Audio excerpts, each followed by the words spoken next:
Salut à tous, bienvenue, merci d'être avec nous. C'est notre rubrique Taxiphone. Cette fois-ci, vous allez le voir, ce n'est pas Taxiphone Premium, mais c'est Taxiphone Assistance. Vous allez tout de suite comprendre pourquoi. Vous le voyez déjà sur ces images du départ. C'est un taxiphone anglais spécialement aménagé pour les personnes en situation de handicap. On va remettre la rampe que l'on vient de mettre pour aider mon ami Marc Ristori qui est à l'intérieur et puis qui nous attend impatiemment. Salut Marco, merci déjà d'être avec nous. Je vais revenir vers toi, je vais te rejoindre. On va laisser Slim mettre la rampe dans le coffre et puis on est parti pour cette émission Taxiphone. En vous rappelant bien, que votre invité c'est Marc Ristori, de Genevois. Marc Ristori. Salut Marco. Comment ça va Michel? Écoute, excellent, comment ça a été cette petite montée là? Très bien, c'est bien passé, ouais, rapide, on est fixé, là on est bien. Tu m'as dit que tu connaissais un petit peu l'exercice Marco, parce que tu vas de temps en temps, tu bouges, hein, tu vas à l'étranger, puis ces taxis anglais c'est un truc qui t'est finalement assez familier. J'ai vu que tu étais familier en tout cas avec la rampe, ça t'a posé aucun problème. Non, il n'y a pas de souci, à Londres et tous les pays scandinaves en fait, ils utilisent ce type de taxi. Donc c'est super pratique pour nous et voilà, on est bien, c'est cool d'en avoir un à Genève. Marco, on s'est promis un petit peu les deux d'éviter de parler trop de handicap. Tu m'as dit Michel, le handicap, ça va bien.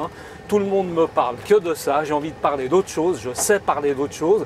Exactement. Qu'est-ce qui fait ça? T'en as simplement marre? T'as envie de passer à autre chose? Ou justement, t'as envie de montrer aux gens finalement que tu peux parler de plein d'autres trucs?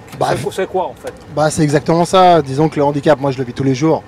Donc la vie d'un paraplégique ne tourne pas seulement autour de ça, heureusement, fort heureusement. Donc il y a plein de choses dans la vie, il y a plein de choses super intéressantes à découvrir et puis il y a plein de choses positives. Donc parlons de tout ce que tu veux parler et évitons le sujet du handicap. Ouais. Le 30 novembre 2007, on est obligé d'en parler parce que pas tout le monde te connaît. Il y a beaucoup de gens qui te connaissent. Effectivement, là, on est obligé d'en parler. C'était cette fameuse chute, hein, donc à Palexpo, à l'occasion du Supercross, on replante le décor. Résultat des courses, effectivement, depuis ce moment-là, eh bien, malheureusement, forcément paraplégique. Aujourd'hui, justement, tu occupes, Marc, tes journées comment? Alors moi, je bosse à l'Office cantonal de la culture et du sport. Donc je m'occupe de tout ce qui est RS, on va dire réseaux sociaux pour culture et sport, et puis aussi une partie d'événementiel. Donc voilà ce que je fais depuis maintenant 5-6 ans. Donc ça se passe super bien, j'ai des super collègues que je salue bien. Et tes rapports du coup avec la moto, le monde de la moto, il est lequel? C'est quoi? Tu as encore quand même un pied dedans? Alors oui. il a évolué, maintenant je m'occupe toujours des enfants en fait au MCC Les Mérinos. Donc je donne des cours là-bas 2 à 3 fois par semaine. Et puis hormis ça, il reste la passion de la moto et de suivre en fait les copains qui continuent encore aujourd'hui à rouler. Donc voilà les liens que j'ai avec la moto. Il y aura toujours un lien. Quand vous êtes, on va dire, piqué par ça, vous le restez à vie, même avec l'accident.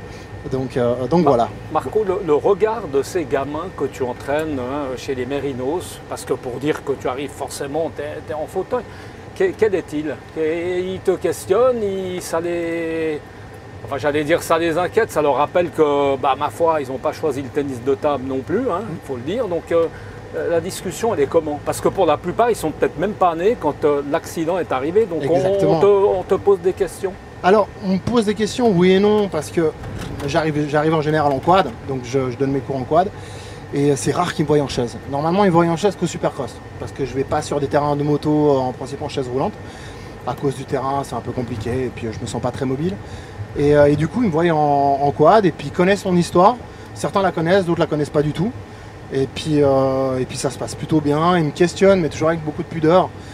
Et puis ça va pas plus loin que ça. Ils sont là pour faire de la moto finalement. Et puis moi, j'essaie de leur apporter un maximum de choses. Et voilà. Donc il y a 2-3 talents là au milieu où il y a des gars qui peuvent, il y a une petite relève qui est assurée. Il y a toujours des pilotes. Il y a toujours des pilotes qui roulent bien. Après, voilà, ils sont jeunes, ils sont là pour s'amuser, pour être le plus possible safe. Le but c'est qu'ils soient en sécurité. Leur apprendre les bases de la moto. Il y en a qui vont crocher, il y en a qui vont moins crocher. Mais il y a toujours des petits pilotes qui roulent bien et puis des filles aussi qui roulent bien. Donc, il y a des filles. Il y a des filles aussi qui roulent bien. Il y a beaucoup de filles. Ouais, c'est devenu. Il y a pas mal de filles qui roulent. Il y a pas mal de filles qui roulent et puis c'est cool, tout le monde s'entend bien, filles, garçons, donc c'est cool. Et puis toi, tu soignes ta forme comment? Parce que moi, il y a un truc qui est fou, c'est que Marco, tu as tout le temps le sourire, tu es joyeux, franchement, tu es assez incroyable. Ça, tu travailles ça ou tu es comme ça naturellement, tu prends la vie comme ça, tu es heureux, t'as jamais l'air, franchement, t'as jamais l'air triste, t'as jamais l'air fâché, tu es tout le temps le même. Alors disons que je me Ça c'est quoi, ça se cultive? Ouais, bah, disons que je me focus pas en fait sur ce que je peux pas faire. C'est pour ça que la raison pour laquelle je ne veux pas forcément parler de handicap, c'est que finalement si ça tourne autour de ça, c'est pas des trucs cool. Donc le but c'est de parler de choses cool et puis de faire des choses cool surtout. Donc si tu regardes la vie de manière à voir ce que tu peux pas faire, finalement tu fais rien. Donc je vais là où je peux aller, je m'organise de manière à aller là où je veux aller, comment je veux aller. Et puis du coup, ben, je découvre plein de trucs super cool et puis je suis super bien entouré aussi, j'ai des potes incroyables. Donc là, il n'y a pas plus tard que 2 jours en arrière, on a fait un match de foot. Tu me diras comment je fais un match de foot, ben, les mecs ils m'ont mis au goal. Et puis bon, en chaise. Ouais, en chaise. Donc résultat, un poignet un peu douloureux aujourd'hui, mais non, un super match. En plus, j'étais avec Paul Savary, Ronald Maximilien Ziegler, voilà, les anciens, Thomas Derouns, sympa. donc Meunier, donc ouais, non, c'était super cool. Donc le plus possible, Marc, tu essayes d'être de t'entourer de gens valides ou pas forcément. Tu es dans le monde justement du handicap, dans des clubs de basket, il y a du basket, il y a du tennis, ouais, les aides de Mérin, qu'on salue bien. Exactement, ouais. Tu essaies du même coup, comme tu veux un peu essayer d'échapper à ça, tu essayes de t'entourer le plus possible du monde des valides, c'est ça? Alors, pas du tout, en fait, parce que finalement, c'est qu'une question d'état d'esprit. Que tu sois en chaise roulante, que tu sois valide, peu importe, ça dépend de l'énergie que tu vas amener dans le truc. Il y a des personnes en chaise qui sont juste exceptionnelles, qui ont une énergie incroyable, je suis loin d'être le seul. Et du coup, ben, j'ai des potes en chaise, j'ai des potes valides, j'ai des potes vraiment de tout horizon. Le but, c'est un peu ça. Et si on s'arrête vraiment à ce qui nous freine, c'est là que je trouve pas cool, et puis que je ne vais pas forcément m'entourer de personnes qui s'arrêtent à une problématique en fait. C'est trouver des solutions et puis aller de l'avant en fait. Mais toi, le sport handicap de haut niveau, parce qu'un temps j'avais lu, je sais pas, il y avait un peu une volonté peut-être même de participer une fois à des Jeux Olympiques, des trucs. Ça c'est encore d'actualité ou... Alors non, je suis trop vieux maintenant pour ça. Donc non, mais je me suis rendu compte en fait quelques années après l'accident, donc maintenant ça va faire 13 ans. Puis je me suis vite rendu compte que ce que je souhaitais faire, c'était découvrir en fait. Découvrir tout ce que j'avais pas pu découvrir. Le sport de haut niveau, je le connais. J'ai plus envie de me relancer là-dedans à 200%. En tout cas, aujourd'hui, je n'en ressens pas le besoin. Mais j'avais envie de voyager, j'avais envie d'aller voir tout ce que je n'avais pas pu voir en fait, durant mon enfance, mon adolescence. Donc du coup, tu as beaucoup bougé, tu as voyagé. Énormément bougé, ouais. Et puis j'essaie de voir jusqu'où je peux aller en fait avec ma condition. Et donc ça va être des voyages en camping-car, ça va être tester tout le temps des nouvelles choses. Et aller là où on penserait ne pas pouvoir aller en fait. Et puis me confronter en fait tout le temps à moi-même. Et me dire mais comment est-ce que je vais me débrouiller pour faire ça et comment on va faire quoi. Et c'est un peu ça qui m'intéresse aujourd'hui, c'est aller découvrir ce que je connais pas et vraiment tout le temps sortir de cette zone de confort en fait. Il y a un truc qui occupe aussi bien ton temps et c'est Air Force 8, Marc. Ouais. Un mot, hein, ça c'est une collection de vêtements, parce que t'aimes bien les vêtements. Hein. Bah, j'adore les vêtements. Tu m'as dit j'aime bien les fringues, hein, ouais. C'est ça. Hein. Alors les fringues, tout ce qui est un peu design, c'est le côté de ma maman. Donc j'aime beaucoup ça. Et Air Force 8, c'est parti en fait de comment je pouvais soutenir les jeunes athlètes. Et du coup, ben, on est plusieurs à Air Force 8, il y a Arnaud Tonus, il y a Matt Robot, il y a Renaud Blanc, pour les plus connus.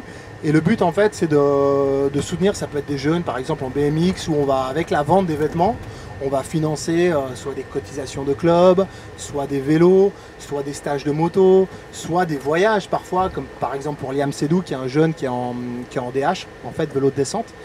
Et s'il a besoin financier d'aller sur une compétition par exemple en Norvège, bah, le but c'est de trouver des fonds pour le faire aller en Norvège. Donc Air Force 8, c'est un peu voilà, le soutien aux athlètes, puis après il y a tout le côté entourage. Ça peut être des coachs, ça peut être l'alimentation, ça peut être, voilà, il sait qu'il peut venir vers nous et dire hey, les gars, comment vous alimentez, comment vous entraînez, qu'est-ce que je pourrais faire pour m'améliorer. Donc il y a un conseil aussi derrière. On va parler quand même juste du Supercross, hein. Marco, annulé cette année, un peu normal dans le contexte évidemment. Toi, ce Supercross, parce que je ne veux pas être mauvaise langue, mais il y en avait déjà pas mal qui disaient que ça brandait déjà un petit peu aux manches, ça commençait à être plus compliqué, enfin, etc. Est-ce que là, tu penses que c'est carrément la fin du Supercross, une année en moins, ça va redémarrer, il y a toujours le même engouement, ça devient de plus en plus difficile d'avoir, j'imagine, des bons pilotes qui sont tous américains. Alors on ne parle pas du Covid, hein, évidemment, mais même au niveau financier, etc. Ouais. Il va y avoir une suite, il y a un avenir pour ce Supercross? Alors je pense qu'il y a un avenir pour le Supercross. Maintenant, comme dans tout événement, il y a de la concurrence. Il y a eu, je ne sais pas, 34, 35 éditions du Supercross, c'est énorme. Il y a toujours du monde. Il y a beaucoup d'événements où ils ont rendu, on va dire, ils ont posé les clés avant ça. Donc moi, je pense qu'il y a de la place pour le Supercross. Maintenant, bah voilà, il faut des sponsors, il faut de l'argent comme dans tout événement. Les événements coûtent de plus en plus cher. On sait que Palexpo, c'est une salle vide. Il faut monter des gradins. Il y a des pilotes à faire venir. Ça reste le plus grand Supercross en Europe au niveau pilote. Et c'est vrai que d'avoir le premier américain, le deuxième américain, c'est pratiquement impossible par rapport à ce que ça coûte. Et puis ils ne veulent pas venir non plus, à cause d'aujourd'hui qu'un mois après, il y a le championnat américain qui débute. Et quand vous avez l'objectif d'être champion américain, d'aller faire une course en Europe un mois et demi avant, des fois vous n'avez pas l'autorisation en fait de votre team, en fait de votre sponsor principal. Donc voilà, mais c'est hyper important que le Supercross continue à exister. Pour tous ces jeunes déjà, pour les jeunes, pour Genève. Évidemment. On ne se rend pas compte à quel point ça apporte quelque chose aux Genevois. Il y a beaucoup d'événements qu'il n'y a plus à Genève pour les Genevois. Si on enlève le Supercross, il y a déjà pas les fêtes de Genève, il y a déjà plein de choses qui se sont arrêtées. Salon de l'auto. Salon de l'auto. Les Genevois, il y a un gros potentiel à Genève. Il y a un monde de la moto. Il y a les gens. Il y a un monde de la moto en Suisse. Et particulièrement à Genève. Genève, avec le Motocross Club des Mérinos, a quand même créé des champions. Il y a des champions du monde qui sont à Genève. Il y a les meilleurs pilotes de l'histoire du motocross suisse qui sont à Genève. Donc non, il ne faut pas que ça s'arrête, il faut que ça continue. Marc, un clin d'œil, un petit coup de cœur comme ça, on est un peu obligé de le faire. C'est vrai qu'on y tient, on en a parlé juste avant. C'est un petit clin d'œil pour Kylian Auberson. Kylian Auberson, qui est un pilote, un jeune pilote évidemment de Supercross vaudois, qui a eu un très grave accident à l'entraînement aux États-Unis. Donc simplement peut-être lui dire qu'on pense bien à lui. Marco, peut-être résume-nous un peu ce qui est arrivé à Kylian. Alors Kylian est tombé, donc le championnat Supercross américain a repris, donc à huis clos. Et Kylian est tombé à l'entraînement et donc s'est retrouvé sans l'usage de ses jambes. Il est aujourd'hui, avec tout ce qu'on connaît avec le Covid, il est seul en Utah. Donc à l'hôpital, ses profs ne peuvent pas venir le voir. Je crois que sa femme a pu enfin aller le rendre visite. Donc ça fait maintenant 3 semaines. Donc il vit sa paraplégie et son accident et tout ce qui s'ensuit seul. Donc c'est très très dur pour lui. Heureusement, on peut parler presque tous les jours. On discute. Pas des contacts avec lui évidemment. Ouais, oui. Il sait que dès qu'il a une question, il peut m'appeler ou me poser une question n'importe quand. Mais maintenant, c'est son combat, c'est son histoire. C'est quelque chose qui, la paraplégie, ça s'explique pas. C'est quelque chose qui se vit. Ma paraplégie, voilà, je l'ai vécue à ma manière. Lui va la vivre à sa manière. Et voilà, on peut que le soutenir et que répondre à ses questions. Mais voilà, c'est lui qui va le vivre. Donc moi, je lui souhaite, je lui envoie plein d'énergie et ça va le faire parce que c'est un mec solide. Donc, mais ça doit être compliqué d'être tout seul, perdu au milieu des États-Unis. En tout cas, évidemment, on pense bien à lui. Marco, j'aurais voulu commencer par ça, mais c'est vrai qu'on a parlé de la rampe un petit peu pour monter, qui était assez important. Moi, je voulais savoir comment tu avais vécu ce Covid dans ta situation. Tu l'as vécu comment? C'était contraignant? Ça a été quelque chose de plus compliqué pour toi Non, parce que, alors on en revient là, mais pour une personne en situation de handicap, tout est déjà compliqué. Donc, le confinement, c'est rien. On est un peu confinés entre nous. J'ai envie de dire, en tout cas pour moi, ça changeait rien en fait finalement. C'était juste que voilà quoi, des fois tu peux pas aller à tel ou tel endroit déjà dans la vie normale. Là, ça a fait que qu'on pouvait pas aller, donc le sens du sacrifice et puis de se retrouver face à des situations en fait difficiles pour une personne en situation de handicap. Je ne veux pas parler pour tout le monde en tout cas, mais pour la mienne, ça a été quelque chose de relativement standard. Et puis on est relativement libre ici en Suisse, donc on est déjà, je pense, mieux loti qu'il y a plein d'autres endroits. Et non, pour moi le Covid ça a été en tout cas je l'ai bien vécu par rapport à ma condition. Il n'y a pas eu plus de problèmes qu'autant quoi. Marc, en termes de projet, de rêve, soyons fous. Qu'est-ce qui te trotte là dans la tête? Tu te vois comment dans 10 ans par exemple? Allez, lâche-toi. Moi j'en ai absolument aucune idée. Tu te projettes pas plus que ça? Non, tu vis l'instant. Là on est là, t'as un pantalon magnifique, t'as sorti au taxi, c'est juste super. Oui, exactement, merci. Il fait beau, il fait 30 degrés dehors. Je soigne tous les détails. Tous les détails, la prochaine fois il sera vert clair du reste. C'était sûr. Et du coup non, moi j'ai pas du tout de projet plus que tant. Non. Je rêve d'être bien en fait. Voilà, on fait une journée aujourd'hui, demain ce sera un autre jour, je regarde pas la météo, qu'est-ce qui va se passer, qu'est-ce que je vais faire ou autre. La vie est cool quoi, je suis avec ma copine, tout se passe bien, j'ai des potes incroyables, ma famille est en bonne santé. Non, c'est cool. c'est cool, tout se passe bien pour moi, quoi. C'est cool, alors il y a des difficultés, certes, hein, comme tout le monde, j'ai envie de dire. Mais non, cool, nickel. Merci beaucoup Marc, ça a été comme prévu un bon moment, j'attendais pas autre chose mais ça a été un excellent moment. On remercie Slim, merci beaucoup, hein. On rappelle juste, vous l'avez vu, merci on Michel, a fait très attention, on est à quelques mètres de distance avec mon ami Marc, on a mis des plexiglas, Slim a un masque de protection, évidemment c'est obligatoire, on vous le rappelle. Et puis ce qui est très important, on l'a dit au tout début, Slim, c'est de rappeler évidemment que ce taxiphone, forcément assistance, est fait pour des personnes et en notre situation site internet de handicap. MyTaxiphone. On est d'accord. Vous pouvez trouver toutes les prestations de taxiphone, livraison et assistance aux personnes handicapées sur notre site MyTaxiphone. Et voilà, et on n'entend pas très bien en tout cas moi avec le masque, c'est un peu le problème voilà, du donc masque. sur MyTaxiphone, vous trouvez tout, Slim et les nickel, ils maîtrisent la rampe, c'est top. Exactement. Allez, moi je remets un petit, allez, ça c'est un petit calendrier pour mon ami Marc, Taxiphone, assistance, tout y est. On est déjà à la moitié de l'année, mais ça peut toujours rendre service, Marco, on a toujours besoin d'un calendrier. On peut toujours être coincé, donc on peut toujours être si coincé. les bus ne fonctionnent pas, vous appelez Slim et puis c'est en place, c'est nickel. Exact. Voilà. Merci beaucoup en tout cas de nous avoir suivis. On se retrouve le mois prochain pour cette rubrique Taxiphone Premium. À bientôt. Ciao.